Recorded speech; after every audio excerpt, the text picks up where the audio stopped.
नमस्कार, स्वागत है आपका देश के नंबर 1 बिजनेस चैनल जी बिजनेस में। मैं हूं दीपक डोभाल और आज हम एक बहुत महत्वपूर्ण मसले पर बातचीत करना चाहते हैं और वो मसला दरअसल एक सवाल से जुड़ा हुआ है। सवाल ये कि क्या तमाम कोशिशों के बाद हम वापस लॉकडाउन की तरफ बढ़ रहे हैं? क्या लॉकडाउन वापस आएगा? ये सवाल इसलिए क्योंकि दो बड़े शहर, दो बड़े राज्य, महाराष्ट्र और दिल्ली, यहां के मुख्यमंत्रियों ने एक संकेत दिए हैं। महाराष्ट्र के मुख्यमंत्री उद्धव ठाकरे ने साफ तौर पर कहा है कि अगर मामले इसी तरह से बढ़ते रहे और लोग सीरियस नहीं हुए और खतरा इसी तरह से बरकरार रहा तो फिर वो लॉकडाउन को वापस इंपोज करने के बारे में सोच सकते हैं। ये उनका बयान आया है। इसके अलावा दिल्ली में भी इस बात की सुगबुगाहट है। मुख्यमंत्री अरविंद केजरीवाल ने बाकायदा गृह मंत्री से इस बारे में मुलाकात की है और वहां पर तो यह भी बताया जा रहा है कि 14 से 21 दिन का एक लॉकडाउन वहां पर इंपोज किया जा सकता है क्योंकि मामले रुक नहीं रहे हैं, लगातार बढ़ रहे हैं।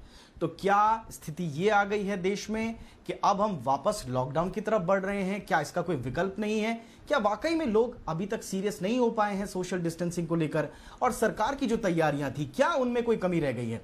इन पर करेंगे हम चर्चा। आज हमारे साथ बहुत खास मेहमान मौजूद हैं, इसलिए हम आपको इससे पहले कि रिपोर्ट दिखाएं, मैं इंट्रोडक्शन कराना चाहूंगा। आज हमारे साथ जुड़ रहे हैं नवाब मलिक साहब, जो कि अल्पसंख्यक कल्याण मंत्री हैं महाराष्ट्र सरकार के और एनसीपी के चीफ स्पोक्स पर्सन भी हैं। नवाब मलिक साहब, बहुत बहुत शुक्रिया, आपने हमारे लिए वक्त निकाला।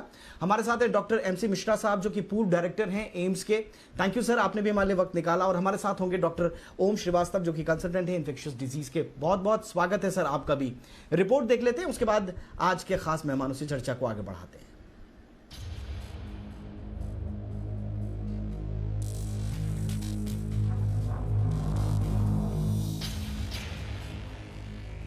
अगर मुंबई के मरीन ड्राइव पर ऐसे सोशल डिस्टेंसिंग की धज्जियां उड़ती रहीं तो लौटेगा लॉकडाउन। अगर दिल्ली की सड़कों पर ऐसे ही लंबा जाम लगता रहा तो फिर लग जाएगा लॉकडाउन। अगर दिल्ली और मुंबई में जगह जगह ऐसी ही भीड़ जुटती रही तो लगाना पड़ जाएगा लॉकडाउन। बस अड्डों, रेलवे स्टेशन पर अगर लोग सामाजिक दूरी के नियम तोड़ते रहे तो फिर लौट आएगा लॉकडाउन। लॉकडाउन दोबारा लगाने की बात हम नहीं कह रहे, बल्कि ये चेतावनी खुद महाराष्ट्र के मुखिया उद्धव ठाकरे ने दी है। उद्धव ठाकरे ने बिजनेस एडवाइजरी कमेटी की मीटिंग के बाद कहा कि अगर लोग ऐसे ही सोशल डिस्टेंसिंग के नियमों को तोड़ते रहेंगे तो राज्य में फिर से लॉकडाउन लागू किया जा सकता है। सरकार एकूण परिस्थितीचा अंदाज घेते आहे। जर का असं वाटलं की ही जी उघडीप आहे ती जीवघेणी ठरू शकते, निश्चित आपल्याला पुन्हा लॉकडाऊन करावा लागेल। पण महाराष्ट्रातली जनता ही अतिशय सहकार्य करणारी आहे। मी जनतेला धन्यवाद देतो आणि पुन्हा एकदा सांगतो की गर्दी टाळा। गर्दी कोणत्याही परिस्थितीत होता कामा नये, हे याच्या मागचं सूत्र आहे।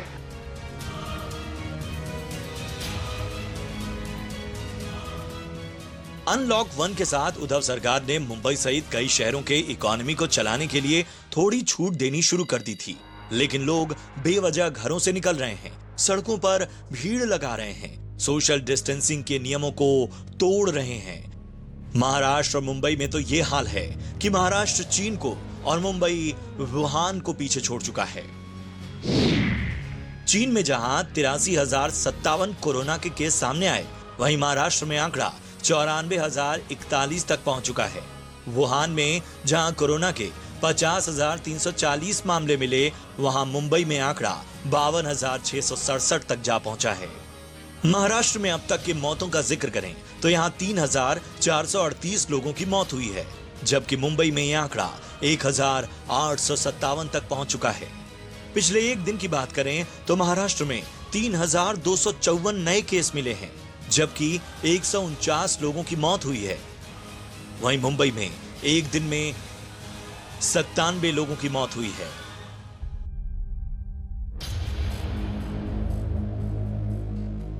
और सिर्फ मुंबई ही नहीं, दिल्ली की अरविंद केजरीवाल सरकार ने भी राज्य में लॉकडाउन फिर से लागू करने की तैयारी कर ली है। जी बिजनेस के सूत्रों के मुताबिक यह लॉकडाउन 14 से 21 दिन का हो सकता है, जिसके लिए मुख्यमंत्री अरविंद केजरीवाल ने गृह मंत्री अमित शाह से बातचीत भी की है। दिल्ली में हालात ठीक नहीं है। कम्युनिटी स्प्रेड के खतरों और कोरोना से जुड़ी सेवाओं पर तो सवाल उठ ही रहे हैं। साथ ही लोग भी सोशल डिस्टेंसिंग को हल्के में लेने लगे हैं। तो ऐसे में क्या वाकई मुंबई और दिल्ली के साथ बाकी शहर जहां मामले थम नहीं रहे, वहां लॉकडाउन फिर से लगाना ही अंतिम विकल्प बचा है। क्या दिल्ली और मुंबई में एक बार फिर से बाजार और आर्थिक गतिविधियां बंद कर लॉकडाउन की तरफ लौटना होगा? ब्यूरो रिपोर्ट, जी मीडिया।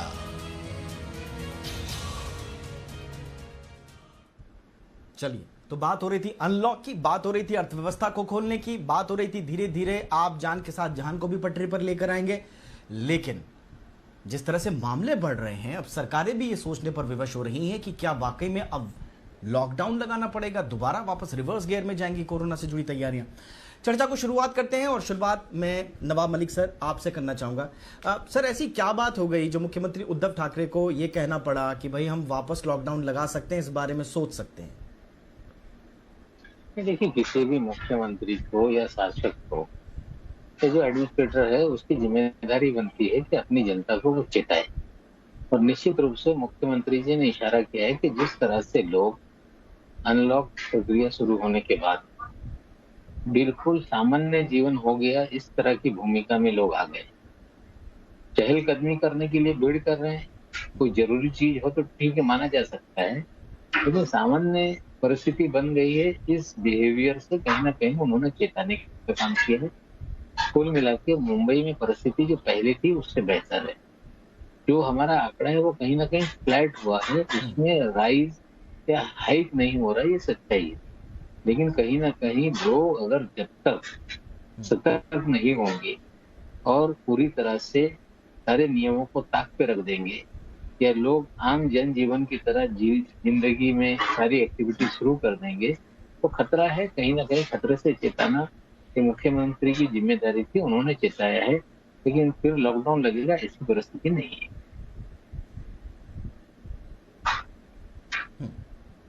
तो यानी आप कह रहे हैं कि अभी लॉकडाउन जैसी परिस्थिति नहीं है? जी,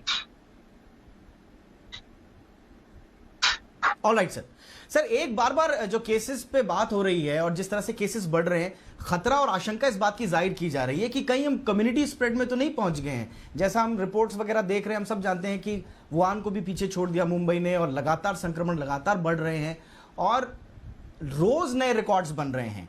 आईसीएमआर ने हालांकि बोला है कि कम्युनिटी स्प्रेड नहीं है, लेकिन आप लोगों का आकलन क्या है मुंबई को लेकर फिलहाल? देखिए, ऐसा है कि जो भी है, आप ग्राफ को पहले देखिए। तो शुरुआती दौर में ग्राफ जिस तेजी से ऊपर जा रहा था, कहीं ना कहीं 10-15 दिनों से वो ग्राफ स्टेबल है। कल का 1500 का जो नंबर आपके सामने आया है, वो 4-6 दिनों में जो मिसिंग थे उनको उसमें जोड़ा गया, जिसके कारण वो 1500 है। कहीं ना कहीं 1200 और 1250 के एवरेज में ये नंबर हैं, ये सच्चाई है। लेकिन जो डबलिंग रेट था, शुरुआत में 4 दिन 6 दिन में डबल हो रहा था, आज नेशनल जो डबलिंग रेट है वो 16 दिन में आंकड़े डबल हो रहे हैं। उसके विपरीत जो मुंबई शहर का डबलिंग रेट है वो 25 डेज हो गया है। जो हमारे हॉटस्पॉट थे, वहां पे डबलिंग रेट पहले 3 दिन में दुगना हो रहा था केस, धारावी जैसी जगह पे, आज वो 40 डेज की एवरेज में आ गया है। तो 1.2 वहां पे केसेस आ रहे हैं।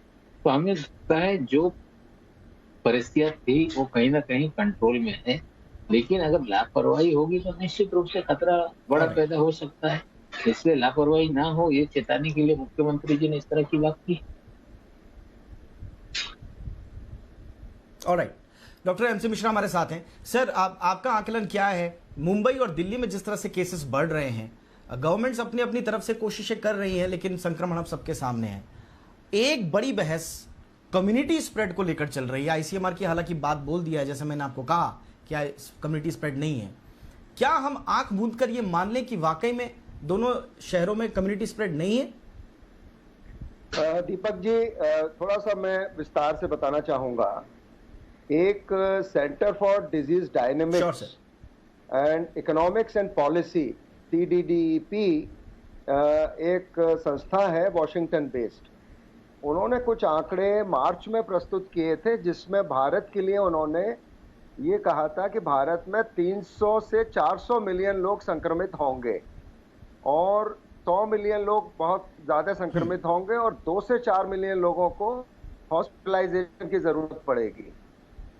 अगर कुछ न किया गया, ये उन्होंने मार्च में कहा था। उनका अनुमान ये था कि मार्च में भी बहुत स्मॉल स्केल पे कम्युनिटी स्प्रेड था, और लेकिन हमने देखा कि जो इंटरवेंशंस हुए भारत सरकार की तरफ से और राज्य सरकारों की तरफ से, लॉकडाउन 1 to 4, उसमें वो आंकड़ों में जो आकलन था और जो उन्होंने अपना अनुमान लगाया था वो ठीक साबित नहीं हुआ। उसका बड़ा कारण था कि 4 लॉकडाउन हुए।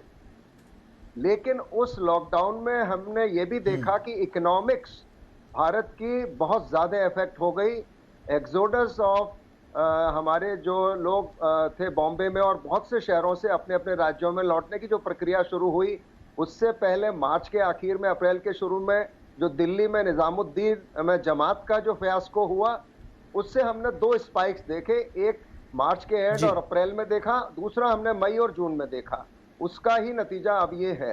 अच्छा, कम्युनिटी स्प्रेड की जहां तक बात है, कम्युनिटी स्प्रेड किसे कहते हैं? कम्युनिटी स्प्रेड की डेफिनेशन ये है कि आप कांटेक्ट ट्रेसिंग न कर पाए इन्फेक्शन की।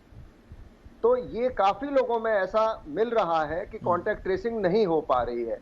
तो कम्युनिटी स्प्रेड तो चाहे ज्यादा कहे कम है। इसमें हम आंखें बंद करके कहें अंधेरा है, ये नहीं चलेगा। लेकिन वो कम है, उसको ज्यादा होने से रोकना है, ये बात हो सकती है। आईसीएमआर की अपनी एक स्टडी आई है, 24,000 लोगों का उन्होंने सर्वे किया है जो इन्हीं शहरों से हैं जिनमें संक्रमण बहुत ज्यादा है। बॉम्बे है, दिल्ली है, इंदौर है, चेन्नई है, और दूसरे जो शहर है जयपुर है, इन सब जगहों पे हुआ 70 शहरों में। और उसमें जो आया सीरो पॉजिटिविटी वो 15 से 30% आई। आईसीएमआर का अपना मानना है कि अगर पॉजिटिव कम्युनिटी में इतना संख्या में संक्रमित लोग, उनको संक्रमण चाहे 1 महीने पहले हुआ हो, 1.5 महीने पहले हुआ हो, लेकिन वो कम्युनिटी में है और उसका नतीजा सामने आया, तो ये कहना कि कम्युनिटी स्प्रेड बिल्कुल नहीं है, ये अपने को ही धोखा देने वाली बात है। और अगर है तो उसको किस तरह से कंटेन किया जाए, ठीक है। ऑलराइट सर, मैं आऊंगा सर आपके पास। मैं डॉक्टर ओम श्रीवास्तव के पास जाना चाहूंगा। तो डॉक्टर ओम श्रीवास्तव, इसका मतलब जो लॉकडाउन की तरफ वापस जाने की बात सरकारें कह रही हैं, क्या वो सही है? क्या वाकई में यही विकल्प होगा अब कि अब लॉकडाउन लगाओ, लोगों को घरों में रहने को मजबूर करो और फिर आप जो सर्किल है उसको ब्रेक करने की कोशिश करो? देखिए, ये जो अभी आपने कहा है, ये सबसे डायरेक्ट तरीका है। आसान तो नहीं है, लेकिन सबसे डायरेक्ट तरीका है। इसलिए कि अगर आप सोशल डिस्टेंसिंग नहीं मेंटेन कर पा रहे हैं, अगर आप वो सारी चीजें नहीं कर पा रहे हैं जिसकी वजह से इन्फेक्शन एक पर्सन से दूसरे पर्सन को ट्रांसमिट होगा, तब मजबूरन ये स्टेप लेने की जरूरत पड़ेगी। क्योंकि इन्फेक्शन होने के बाद आप ये कहिए कि मोर्टेलिटी रेट 2 और 3% के बीच में है, लेकिन ये मोर्टेलिटी रेट 2 और 3% में 10,000 लोगों में 2 और 3% में फर्क है, और 5 लाख, 10 लाख, 25 लाख लोगों में 2 और 3% में फर्क रहता है।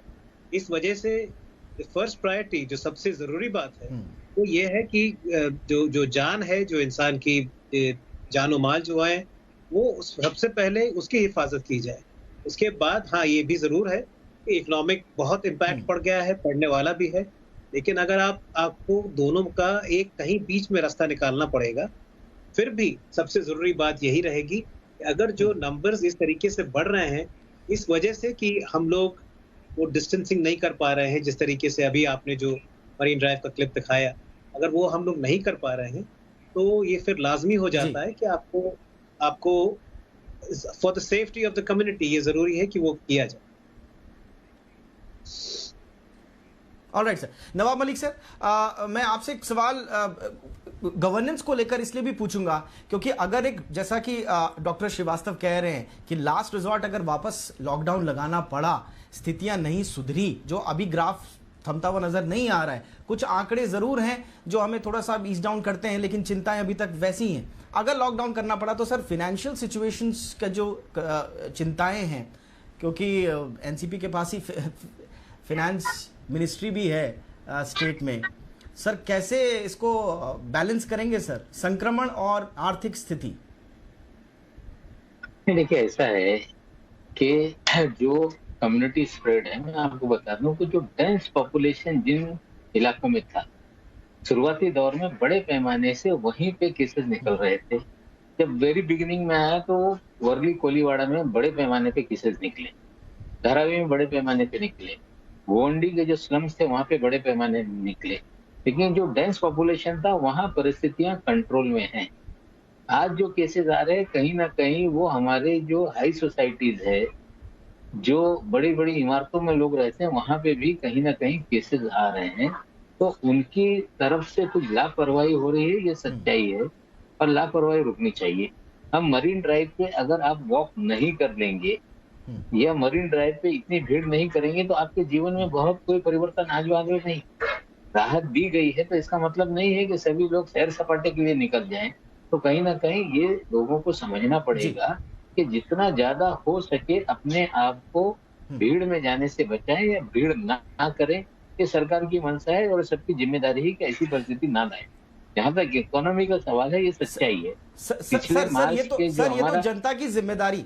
नवाब सर बिल्कुल आपने सही कहा सर। आई एम सॉरी मैं आपको टोक रहा हूं, लेकिन ये तो जनता की जिम्मेदारी हुई। लेकिन सर क्या उसके सापेक्ष क्या सरकार ने जो इंफ्रास्ट्रक्चर वाइज तैयारी करनी थी वो की है?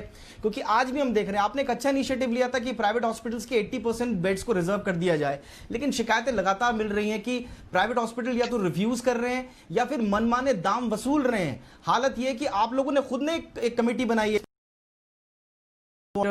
कि भैया आप और अवेलेबिलिटी इन प्राइवेट हॉस्पिटल्स को ट्रैक करें, तो खुद ये नौबत आई है। तो आपको लगता है कि सरकार की तरफ से जो कुछ होना चाहिए वो पूरी तरह से इंतजामात है सर?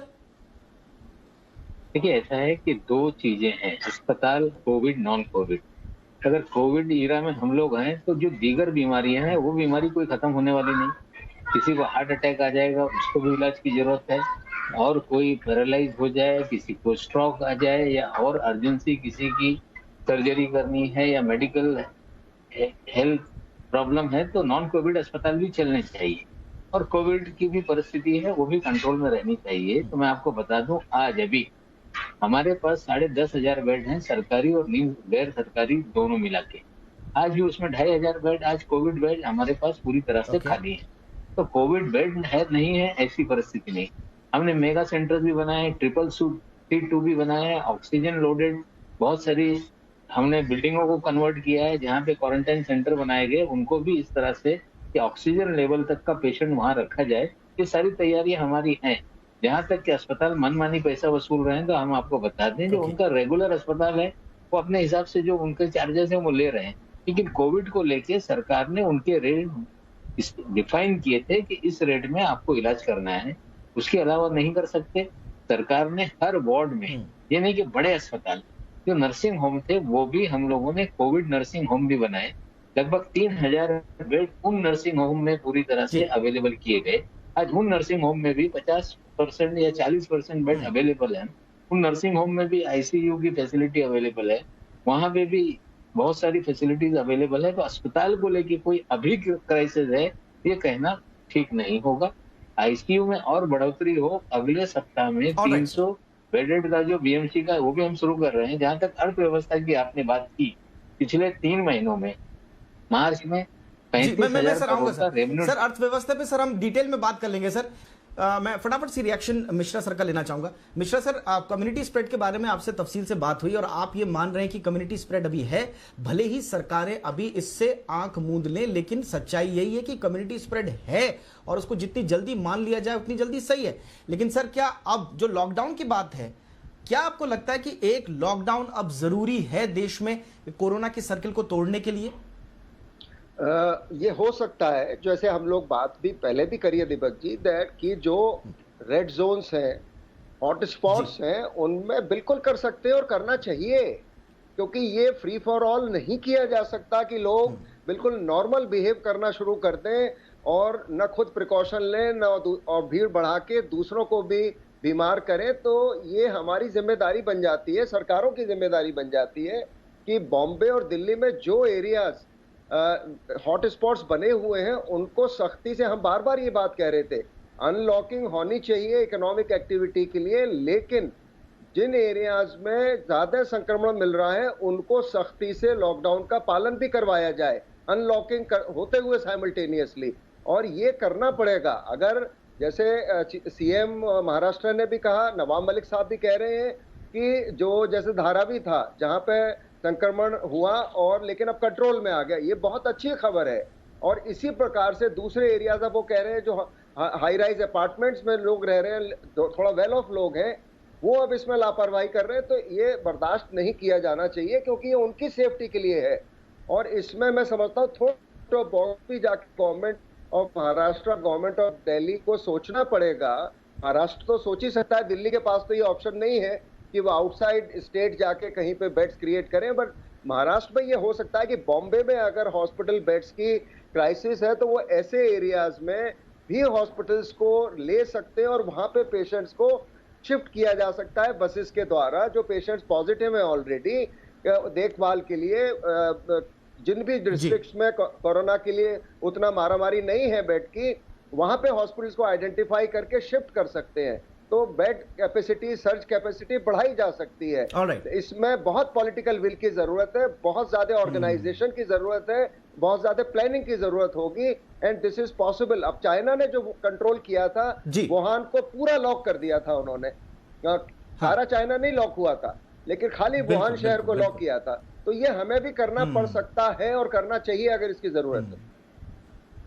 ऑलराइट, करना पड़ सकता है। Alright sir. डॉक्टर श्रीवास्तव, अभी नवाब मलिक सर कह रहे थे कि बीएमसी के साथ जो है हॉस्पिटल्स की तारतम्यता है, लेकिन सर जो रिपोर्ट्स हम देख रहे हैं मीडिया में अलग अलग सोर्सेज से, उसमें कहा जा रहा है कि जो प्राइवेट हॉस्पिटल्स हैं वो तो अभी बीएमसी को पूरा बेड शेयर दे भी नहीं रहे हैं। लगभग 35 या 36 ऐसे हॉस्पिटल्स हैं जिन्होंने अपना पूरी बीएमसी जो बेड शेयर चाहती है वो शेयर नहीं कर रहे हैं बीएमसी के साथ बेड्स, एक तरह से मनमानी कर रहे हैं। तो आपको लगता है कि मुंबई में एवरीथिंग इज ओके जहां तक इंफ्रास्ट्रक्चर की बात है? देखिए दीपक जी, ये जो सिचुएशन है, ये हर रोज इवॉल्विंग सिचुएशन, हर रोज जो जरूरत थी बेड्स की, रिसोर्सेज की, कितने डॉक्टर्स, कितने नर्सेज, कितने नर्सिंग होम्स, कितने फैसिलिटीज की जरूरत थी, जो जरूरत थी समझिए मार्च में, वो आज से बहुत फर्क है। इसलिए जैसे जैसे सिचुएशन इवॉल्व होगी वैसे वैसे जो हेल्थ केयर प्रोवाइडर्स हैं उनको और ज़रूरत क्या है वो उस हिसाब से और हॉस्पिटल से बात करने की ज़रूरत पड़ेगी। और अपने इंफ्रास्ट्रक्चर जैसे जो MMRDA ग्राउंड्स हैं मुंबई में, बैंड्रा कुर्ला में, उसमें जो फैसिलिटी है it's a very good facility. जो डोम है NSCI का, उसमें जो फैसिलिटी है वो भी बहुत खूब, बहुत अच्छी फैसिलिटी है।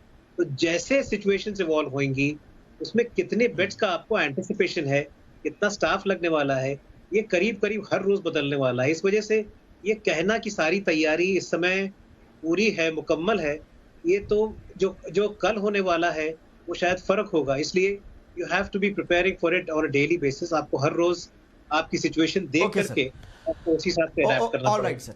ऑलराइट सर, आप कह रहे हैं कि ये सिचुएशन इवॉल्व होती रहेगी और इस हिसाब से हमको स्ट्रैटेजी में भी तब्दीलियां लानी पड़ेंगी। मलिक सर, दिल्ली के मुख्यमंत्री अरविंद केजरीवाल, डिप्टी सीएम मनीष सिसोदिया ने एक आंकड़ा दिया है कि 31 जुलाई तक 5.5 लाख केसेस हो जाएंगे जिस रफ्तार से वो बढ़ रहे हैं।